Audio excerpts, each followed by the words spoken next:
ஐயோ நான் தான் கோளாறு மீன்ஸ் அவர் என்னோட பெரிய கோளாறாக சொந்தக்கார பக்கத்து வீட்டுக்கார எல்லாம் இந்த பையன் இப்படி பண்ணிட்டு பாடுறேன்னு கழுவி ஊட்டினாலும் பொருள் எல்லாம் நம்மனாலும் மஜா பண்ணிட்டேன்னு சொன்னா அது மஜா தானே. அவங்க ஏன் அப்படி சொல்றாங்கன்னு எனக்கு தெரியும். ஏன்னா எல்லாம் நேரமும் கை கூடாது நினைச்சு காரியம் எது வந்தாலும் பாத்துக்கலான்ற தைரியம் விட்டுட்டு போனதை நினைச்சு ஃபீல் பண்றது நேரம் வரையும் நெஞ்சா கூட்டு ஊருக்கு நெஞ்சு நிமித்து காட்டுன்னு சொன்னாருடா போயிட்டு சுத்த கேட்டு லாஜிக்கே இல்லாம பரப்புறானுங்க ஹேட்டு. அப்ப நான் மாமா தானே அடுத்து அன்று கேட்டு ஹேட்டு பரப்புறதா இன்டர்நெட் கலாச்சாரம். அந்த பொழப்புக்கு நீங்க பண்ணலாம்டா விபச்சாரம். அழுக்கு கைய வச்சு 1000 பேர் மறைச்சாலும் சூரியன் திரும்ப வர சாயந்தரம் அது மறைஞ்சாலும் டே அவ எங்க இருந்து தெரியுமாடா பையா டே. நீ பாட்டு ஏதோ ஒன்ன பேசாதடா பையா டே.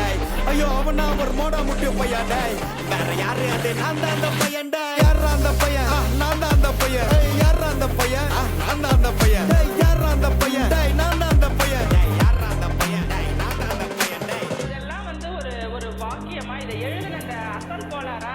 அவருக்கெல்லாம் அசல் கோளாறு இல்லை, அவரெல்லாம் முழு கோளாறு தான் அந்த ஆளு. 5 வயசுல அழுவுறது வெஸ்ட்னு புரிய வச்சுட்டாங்க. அப்படிதான் மாமா ஸ்ட்ராங் ஆன அன்கம்ஃபர்டபிள் சிச்சுவேஷன் தான் நல்ல மெச்சூரிட்டியை உருவாக்கி புத்தி கொடுக்கும். அதானே களவும் கற்று ஏதோ சூதுவாது தெரிஞ்சுக்குது. ஆனா லைஃப்ல இன்னும் பார்க்க வேண்டியது நிறைய இருக்குது. சிலது முன்னேறணும் முதுகுலையே குத்தி நிக்குது, சிலது முன்னேறினவன கத்தி நிக்குதுங்க. ஃபயர் என்ஜின் எத்தனை வருவா ஃபயர் என்ஜின் பார்க்காதடா மறஞ்சு ஃபேக் ஐடி சிவரஞ்சு _15 இல்லீகல் அனாலஜி அட்டூழியம் பண்றவன அட்டாக் பண்ணி துரத்த வந்த டொனால்ட் ட்ரம்ப் போல அசல் Kolar Chico elre Kasta na porra changa pa botla round அடிப்பேன் கோஸ்ட நான் கோலாலம் புரு போனால பேச தண்டர் பட்ட பாச நாங்க நாஸ்டா துண்ணு தோசை போடு ஹோச நீ சிபிஐல கம்ப்ளைண்ட் கொடுத்தா யூபிஐல பணத்தை அடிப்பேன் யூஆர்எல்ல கமெண்ட் அடிச்சா ஐஆர்எல்ல தொண்டே ஓடிப்பட்ட அவ எங்க இருந்து தெரியுமாடா பையா டே. நீ பாட்டு நீ ஏதோ ஒன்ன பேசாதடா பையா டே. ஐயோ அவனா ஒரு மோடா முட்டியும் பையா டே. வேற யாரு அது நான் தான்